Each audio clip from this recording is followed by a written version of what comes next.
દાખલા નંબર 16 જોઈએ આજે. તો પુસ્તકમાં આપેલું છે નીલા અને શીલા મૂડીના પ્રમાણમાં નફો નુકસાન વેચતા એક પેઢીના ભાગીદારો છે. નીચે આપેલ કાચા સરવૈયા અને હવાલાઓને ધ્યાનમાં લઈ પેઢીના વાર્ષિક હિસાબો તૈયાર કરો. હવે નીલા અને શીલાની પેઢીનું 31/3/17 રોજનું કાચું સરવૈયું આપ્યું છે અને નીચે 6 હવાલા આપ્યા છે. તો આપણે વાર્ષિક હિસાબો તૈયાર કરીએ. તો એ પ્રમાણે આપણે ખાતા બનાવ્યા છે. અહીંયા પહેલું વેપાર ખાતું, એના પછી નફા નુકસાન ખાતું, એના પછી નફા નુકસાન ફાળવણી ખાતું, ભાગીદારોના મૂડી ખાતા. અહીંયા પણ ચાલુ ખાતા આપ્યા નથી એટલે ભાગીદારોના મૂડી ખાતા બનાવ્યા છે. અને છેલ્લે 31/3/17 રોજનું પાકું સરવૈયું. હવે આપણે પહેલો હવાલો જોઈએ. તો પહેલા હવાલા મુજબ અહીંયા છે કે આખર સ્ટોક ₹1,10,000 છે, જેની બજાર કિંમત 20% વધુ છે. હવે આપણે નિયમ છે કે આખર સ્ટોકનું મૂલ્યાંકન પડતર કિંમત અથવા તો બજાર કિંમત બેમાંથી જે કિંમત ઓછી હોય એ ઓછી કિંમતે એનું મૂલ્યાંકન કરવામાં આવે. જો વધારો આપ્યો હોય તો એ વધારો આપણે ધ્યાનમાં લેવાનો નથી. તો અહીંયા બજાર કિંમત 20% વધુ છે એ આપણે ધ્યાનમાં લઈશું નહીં.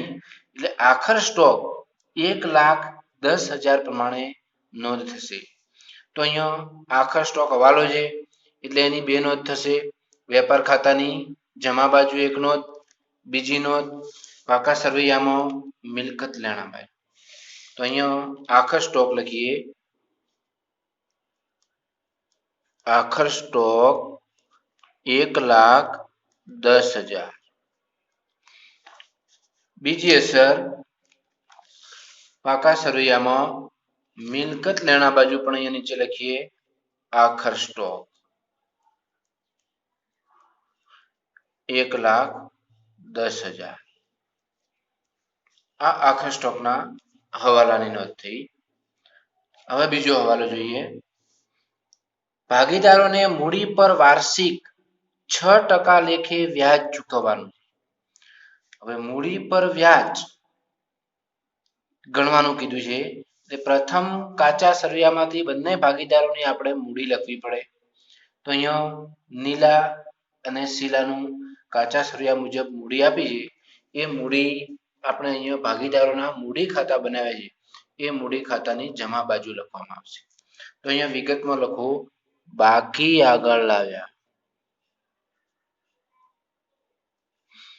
નીલાની મૂડી છે 1,00,000 અને શીલાની 50,000. હવે હવાલા મુજબ મૂડી પર વાર્ષિક 6%. તો નીલાની મૂડી 1,00,000 છે. 1,00,000 ના 6%. શીલાની મૂડી 50,000 છે. તો 50,000 ના 6%. તો મૂડી પર વ્યાજ પણ મૂડી ખાતાની જમા બાજુ અહીંયા લખવામાં આવશે મૂડી પર વ્યાજ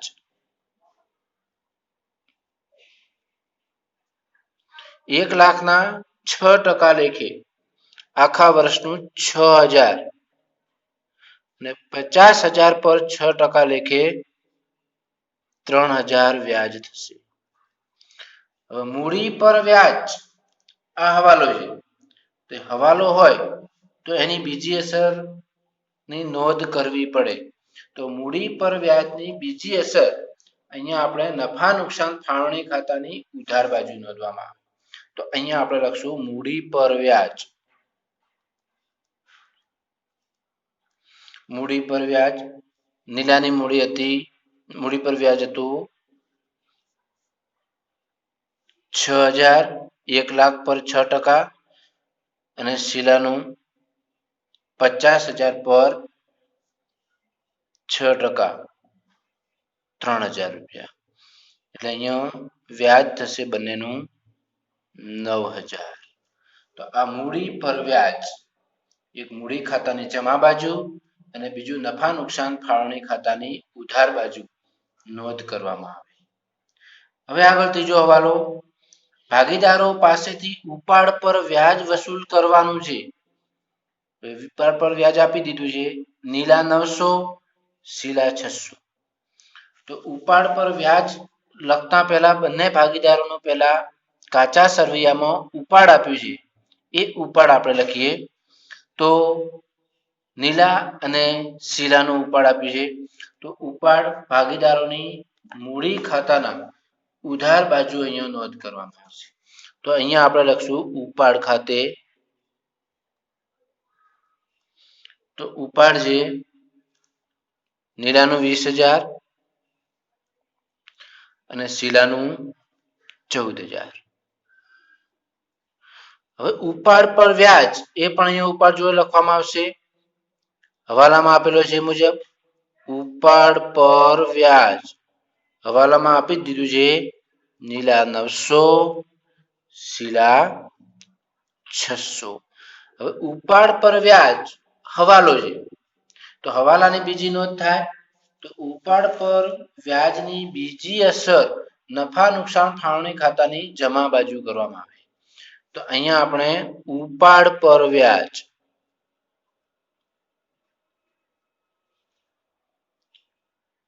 નીલા 900 અને શીલા 600 એમ કરીને બંનેનું ઉપાડ પર વ્યાજ કેટલું થયું? 1500. આ રીતે બંનેનું ઉપાડ પર વ્યાજ અહીંયા નોંધ કરવામાં આવશે. આગળ હવાલા નંબર 4, દેવાદારો પર 5% ગાલખાદ અનામતની જોગવાઈ કરો. તો દેવાદારો, તો કાચા સર્વેમાં આપણે જોવા પડશે. દેવાદારો આપેલા હશે, તો કાચા સર્વેમાં આપેલું છે વેપારીઓ અને ગ્રાહકો. તો દેવાદારો એટલે ગ્રાહકો પણ કહેવાય, એની ઉધાર બાકી હોય. તો અહીંયા દેવાદારો 90,000 આપેલા છે. તો દેવાદારોની નોંધ ક્યાં થશે? પાકા સર્વેમાં મિલકત લેણા બાજુ નોંધ થાય. તો અહીંયા આપણે લખીએ દેવાદારો. તો કે ગ્રાહકો આપેલા છે 90,000. હવે 90,000 પર 5% ગાલખાદ અનામત બાદ કરીએ. તો 90,000 ના 5% 4,500. તો બાદ ગાલખાદ અનામત 4,500. તો 90,000 માંથી 4,500 આપણે બાદ કરીએ તો બાકી 85,500 અહીંયા બાકીના દેવાદારો નોંધ કરવામાં આવશે. હવે ગાલખાદ અનામત હવાલો છે, એટલે એની બીજી અસર આપણે નફા નુકસાન ખાતાની ઉધાર બાજુ કરવી પડે. તો અહીંયા આપણે નીચે લખીએ ગાલખાદ અનામત. પણ ગાલખાદનો હવાલો હોય તો સૌ પ્રથમ તમારે કાચા સરવૈયામાં જોઈ લેવાનું કે ત્યાં કોઈ ગાલખાદ કે ગાલખાદ અનામત આપી હોય એની પણ નોંધ સાથે કરવાની. તો જુઓ, કાચા સરવૈયામાં ગાલખાદ આપી છે 400 અને ગાલખાદ અનામત આપી છે 1,300. તો પહેલે જ ગાલખાદથી શરૂઆત કરીશું આપણે. અહીંયા ગાલખાદ કાચા સરવૈયાની 400. હવે જે આપણે હવાલા મુજબ ગાલખાદ અનામત બાદ કરી એ ગાલખાદ અનામત અહીંયા પ્લસ કરશું. તો પ્લસ ગાલખાદ અનામત કૌંસમાં કરશું હવાલાની 4,500. હવે આ બંનેનો ટોટલ કરીએ 4,900 થશે. હવે કાચા સર્વેમાં ફરીથી ગાલખાદ અનામત આપી છે જમા બાકી 1,300. એ 1,300 આ 4,900 માંથી આપણે શું કરવાના? બાદ કરવાના. બાદ ગાલખાદ અનામત કૌંસમાં લખશું કાચા સરવૈયાની 1,300. 4,900 માંથી 1,300 બાદ કરીએ એટલે 3,600 અહીંયા નોંધ કરવામાં આવશે. તો આ પ્રમાણે દેવાદારો પર ગાલખાદ અને બાકીની ગાલખાદની નોંધ નફા નુકસાન ખાતામાં થશે.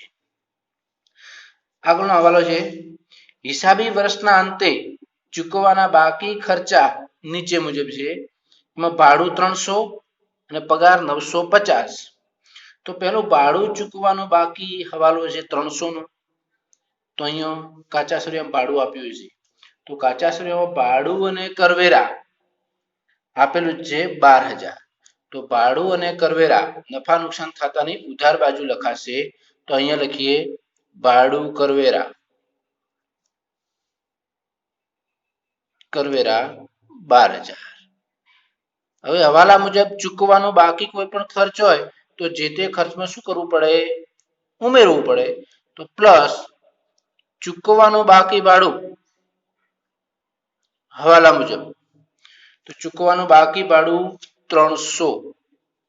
તો 12,300 રૂપિયા અહીંયા નોંધ કરવામાં આવશે. બરાબર. હવે હવાલો છે ચૂકવવાનું બાકી ભાડું 300. એની બીજી અસર ચૂકવવાનું કોઈ પણ બાકી ખર્ચ હોય તો એની બીજી અસર પાકા સરવૈયામાં મૂડી દેવા બાજુ લખવામાં આવે. તો અહીંયા આપણે લખીશું ચૂકવવાનું બાકી ભાડું બાકી ભાડું 300 રૂપિયા.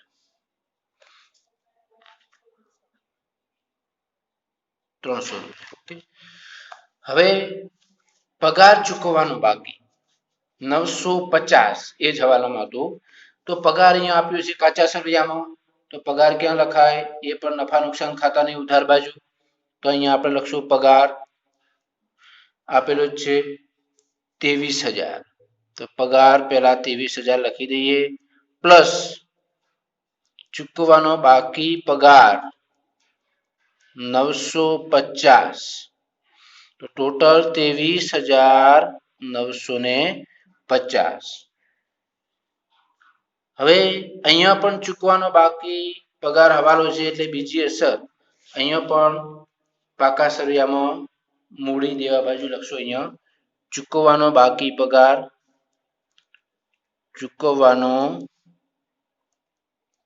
બાકી પગાર 950. આગળ છઠ્ઠો હવાલો મશીનરી પર 10% અને ફર્નિચર પર 5% ઘસારો ગણો. હવે મિલકત આવી. તો મશીનરી પર 10% ઘસારો પહેલા આપણે જોઈએ. તો અહીંયા કાચા સરવૈયામાં મશીનરી આપી છે. આપણે મશીનરી જોઈએ તો મશીનરી આપી છે 36,500.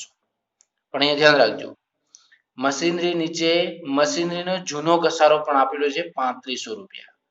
તો આપણે અગાઉ જે દાખલામાં ગણતરી કરી એ મુજબ જૂનો ઘસારો પહેલા જે તે મિલકતમાં ઉમેરવો પડે અને પછી જ નવો ઘસારો એના ઉપર ગણતરી કરવામાં આવે. તો મશીનરી અહીંયા પાકા સરવૈયામાં મિલકત લેણા બાજુ અહીંયા લખવામાં આવશે મશીનરી. તો મશીનરી છે 36,500 પ્લસ જૂનો ઘસારો એ ઉમેરી દઈએ કાચા સરવૈયાનો 3500. ટોટલ મશીનરી થઈ 40,000. હવે 40,000 જે મશીનરી થઈ એ 40,000 હવે આપણે 10% ઘસારો ગણીએ તો બાદ હવે નવો ઘસારો હવાલાનો 10% 4,000 અને બાકીની મશીનરી 36,000 અહીંયા આપણે મૂકી દઈએ.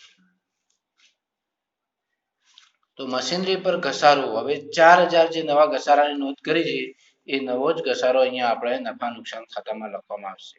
તો અહીંયા લખીએ મશીનરી નો ઘસારો 4,000.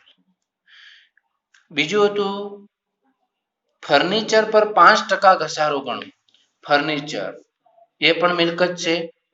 તો ફર્નિચર અહીંયા કાચા સરવૈયામાં આપ્યું છે 12,000. તો અહીંયા આપણે લખીએ ફર્નિચર 12,000 આપેલું છે બાદ ઘસારો 5%. તો 12,000 5% 600 રૂપિયા. તો 12,000 માંથી 600 રૂપિયા બાદ કરીએ તો બાકીના 11,400 અહીંયા નોંધ કરવામાં આવશે. અને ફર્નિચર પર ઘસારો એની બીજી અસર 600 રૂપિયા અહીંયા નફા નુકસાન ખાતાની ઉધાર બાજુ અહીંયા લખવામાં આવશે. તો અહીંયા ફર્નિચરનો ઘસારો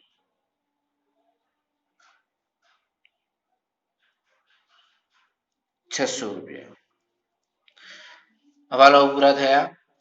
હવે જોઈએ દરેક બાકીની વિગતો આપણે જોઈ લઈએ. નીલાની મૂડીને ઉપાડ, શીલાની મૂડીને ઉપાડ એની નોંધ થઈ ગઈ. વેપારીઓ અને ગ્રાહકો, ગ્રાહકો દેવાદારો નોંધાઈ ગયા.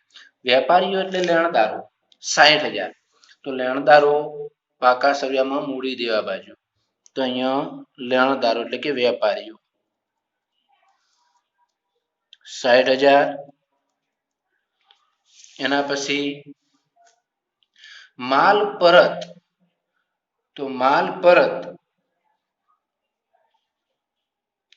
એટલે ખરીદ માલ પરત અને વેચાણ માલ પરત.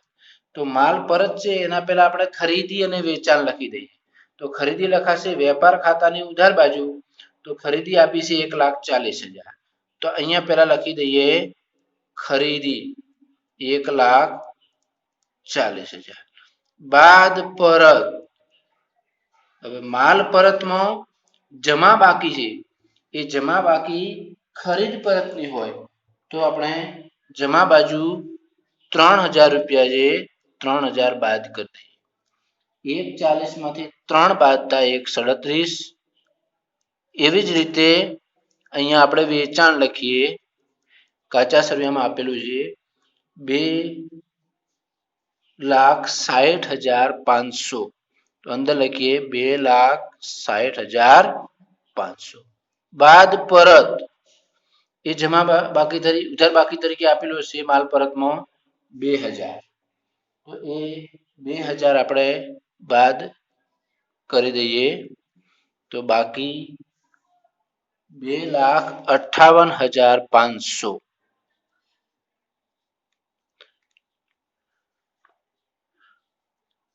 આગળ હુંડીઓ, ઉધાર બાકી 15,000, જમા બાકી 20,800.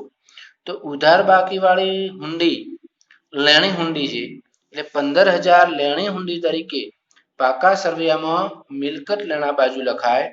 તો અહીંયા લેણી હુંડી 15,000 અને જમા બાકી 20,800 એ દેવી હુંડી છે. તો અહીંયા આપણે લખશું દેવી હુંડી 20,800. એના પછી રોકડ અને બેંક. ઉધાર બાકી છે એ રોકડ શિલક છે. રોકડ અને બેંકમાં ઉધાર બાકી છે એ રોકડ છે અને બેંકની જમા બાકી છે એટલે બેંક ઓવરડ્રાફ્ટ કહેવાય. તો પહેલા અહીંયા રોકડ અને બેંક પાકા સર્વેમાં જ લખાય, પણ મિલકત લેણા બાજુ રોકડ શિલક આવશે. રોકડ શિલક 1,000. બેંકની જમા બાકી છે એટલે બેંકની જમા બાકી એટલે બેંક ઓવરડ્રાફ્ટ કહેવાય. તો અહીંયા આપણે લખશું બેંક ઓવરડ્રાફ્ટ 14,000. એના પછી ગાલખાદ ને ગાલખાદનામાં થઈ ગયું. ખરીદી વેચાણ આવી ગયું. મજૂરી અને મજૂરીના બાકી દેવા. તો મજૂરીની ઉધાર બાકી છે એટલે મજૂરીની ઉધાર બાકી હોય તો એ મજૂરી અહીંયા વેપાર ખાતાની ઉધાર બાજુ અહીંયા નોંધ કરવામાં આવે.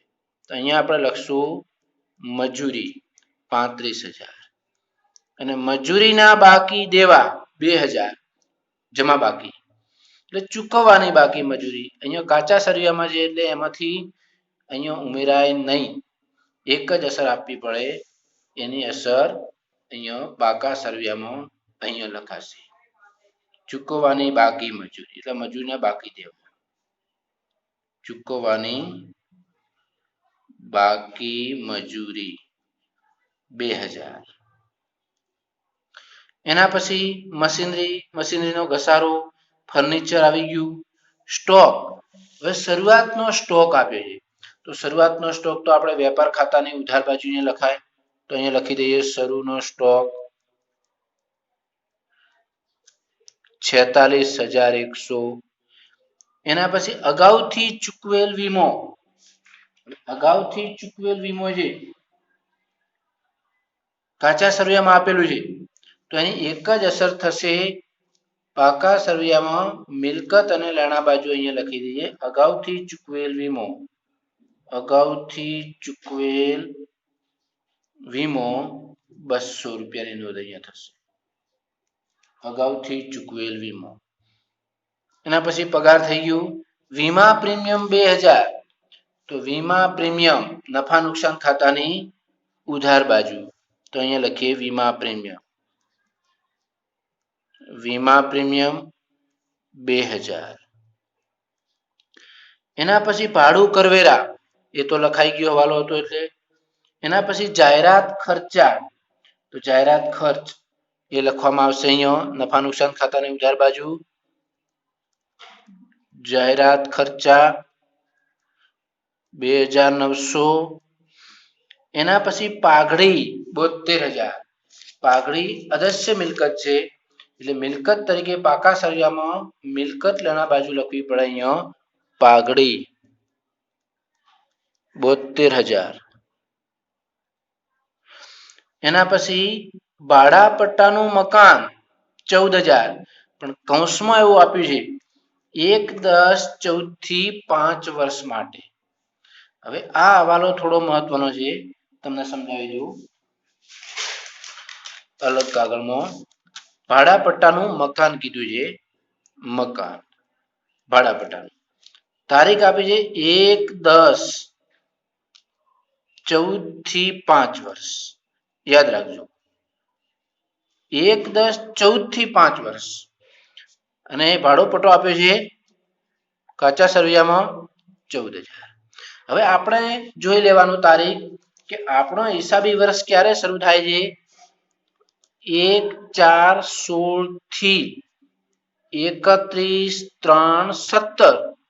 તો 1/4/16 થી આપણે શરૂ થતું હોય અને 5 વર્ષ હોય તો આપણે આને 5 વડે ભાગી શકીએ. પણ આ તો 1/10/14 થી છે, આપણા 1/4/16 થી અગાઉ. તો અહીંયા 1/10/14 થી 1/4/16 સુધીનો સમયગાળો આપણે બાદ કરવો પડે. તો અહીંયા 1/10/14 થી 1/4/16 સુધીનો સમયગાળો કેટલો થશે, 1.5 વર્ષ એટલે કે 1.5 વર્ષ. બરાબર સમજજો, 1.5 વર્ષનો સમયગાળો તો પૂરો થયો કારણ કે 1/10/14 થી છે, તો 1.5 વર્ષનો સમયગાળો બાદ કરી દઈએ શેમાંથી, આ 5 વર્ષ. તો 5 વર્ષમાંથી 1.5 વર્ષ બાદ કરીએ અને પછી 1/4/16 થી શરૂ થાય એટલે કે 3.5 વર્ષ માટે કહેવાય. અહીંયા 5 વડે નહીં ભાગવાનું, 3.5. તો 3.5 વડે ભાગીએ તો અહીંયા 3.5 વર્ષ માટે ભાગીએ તો 14,000 ને 4,000 ચાલુ વર્ષનો ભાડા પટ્ટો કહેવાય. તો આ પ્રમાણે એની ગણતરી કહેવાય. તો અહીંયા ભાડા પટ્ટાનું મકાન છે એની નોંધ અહીંયા આપણે લખવામાં આવશે પાકા સરવૈયામાં ભાડા પટ્ટાનું મકાન, ભાડા પટ્ટાનું મકાન 14,000. બાદ માંડી વાળેલ 4,000 માંડી વાળ્યા, 3.5 વર્ષ જ આપણે ગણ્યું, 14,000 ભાગ્યા 3.5. તો બાકી ભાડા પટ્ટો 10,000 અહીંયા મૂકવામાં આવશે, બાકીનો 10,000. હવે માંડી વાળેલ ભાડો પટ્ટો 4,000, એની બીજી અસર નફા નુકસાન ખાતાની ઉધાર બાજુ કરવી પડશે. તો માંડી વાળેલ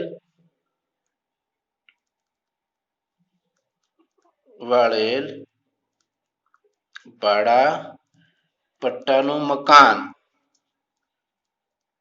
4,000. તો આ પ્રમાણે ભાડા પટ્ટાની નોંધ કરવામાં આવશે.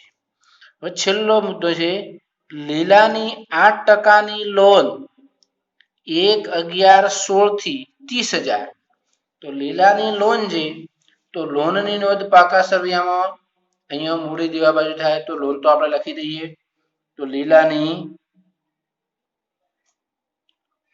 8% લોન જે આપેલી છે 30,000 પણ અહીંયા 8% જે અને તારીખ પણ આપી છે કે લોન પર વ્યાજ ગણવું પડે તો 1/11/16 તો 1/11/16 થી 31/3/17 આપણું હિસાબી વર્ષ પૂરું થાય તો 1/11 છે એટલે 11મો મહિનો 12મો પહેલો બીજો અને ત્રીજો કેટલા માસ થયા 5 માસ થયા તો 30,000 ના 8% લેખે 5 માસનું વ્યાજ આપણે અહીંયા નોંધ કરવી પડે તો અહીંયા લીલાની લોનનું વ્યાજ 1,000 થાય તો અહીંયા ચૂકવવાનું બાકી હોય એટલે બે અસર નોંધ થાય નહીં એક નફા નુકસાન ખાતાની ઉધાર બાજુ લીલાની લોનનું વ્યાજ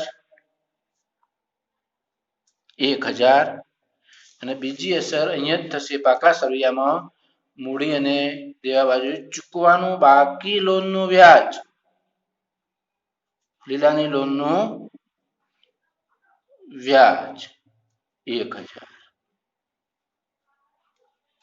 આ પ્રમાણે થશે હવે દરેકના આપણે સરવાળા કરી લઈએ તો સરવાળામાં પહેલું વેપાર ખાતું જોઈએ તો વેપાર ખાતામાં આપણે સરવાળો કરીએ તો વેપાર ખાતાનો સરવાળો થશે 3,68,500 અહીંયા પણ 3,68,500 તફાવત લખવાનો કાચો નફો તો કાચો નફો આવશે 1,50,400 હવે આ 1,50,400 કાચો નફો નફા નુકસાન ખાતે આપણે લઈ જવું પડે નફા નુકસાન ખાતાની જમા બાજુ લખવો પડે કાચો નફો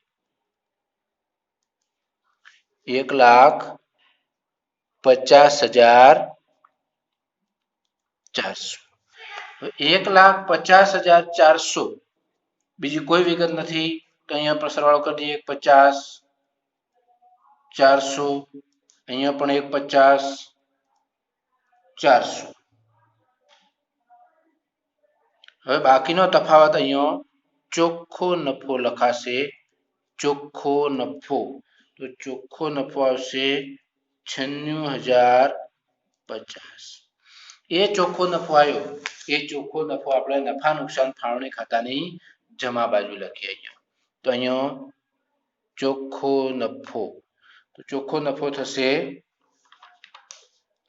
96,050 આમાં 1500 ઉમેરીએ અહીંયા ટોટલ કરીએ 97,550 સામે પણ લખી દઈએ 97,550 અને બાકીનો નફો વહેંચણી પાત્ર નફો હવે અહીંયા બંને ભાગીદારો છે નીલા અને શીલા એ મૂડીના પ્રમાણમાં નફો નુકસાન વેચે તો મૂડીનું પ્રમાણ જોઈ લેવાનું કેટલી મૂડી આપી છે તો બંને ભાગીદારોની મૂડી આપણે જોયું હતું 1,00,000 અને 50,000 તો 1,00,000 અને 50,000 નું પ્રમાણ લઈએ આપણે તો 2:1 થાય તો 2:1 ના પ્રમાણમાં આપણે જે નફો આવે એ નફો બે ભાગીદારો વચ્ચે વહેંચવો પડે તો અહીંયા નફો આવશે વહેંચણી પાત્ર 88,550 નીલા અને શીલા તો નીલા 59,033 અને શીલા 29,517 આ પ્રમાણેનો થશે આ વહેંચણી પાત્ર નફો ભાગીદારોના મૂડી ખાતે અહીંયા જમા બાજુ લખવામાં આવશે વહેંચણી પાત્ર નફો બંને ભાગીદારો નીલા 59,033 અને શીલા 29,517 હવે ટોટલ કરીએ એનું તો નીલાનું ટોટલ થશે 1,65,033 1,65,033 અને શીલાનું થશે 82,517 82,517 એ પણ અહીંયા મૂકી દઈએ 1,65,033 82,517 અને બાકી અહીંયા લખશું મૂડી ખાતાની બાકી આગળ લઈ ગયા તો નીલાની મૂડી ખાતાની બાકી આવશે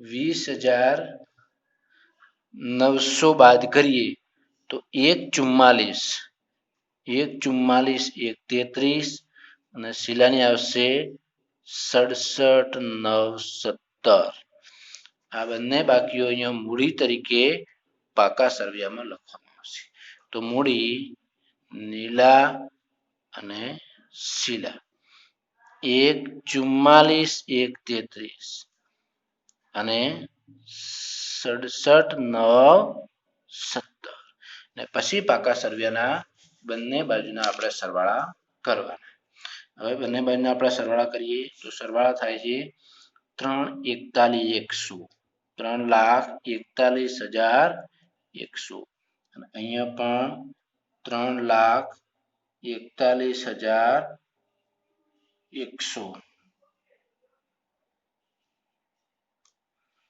આ પ્રમાણે દાખલાની સમગ્ર ગણતરી કરવામાં આવશે બરાબર ઓકે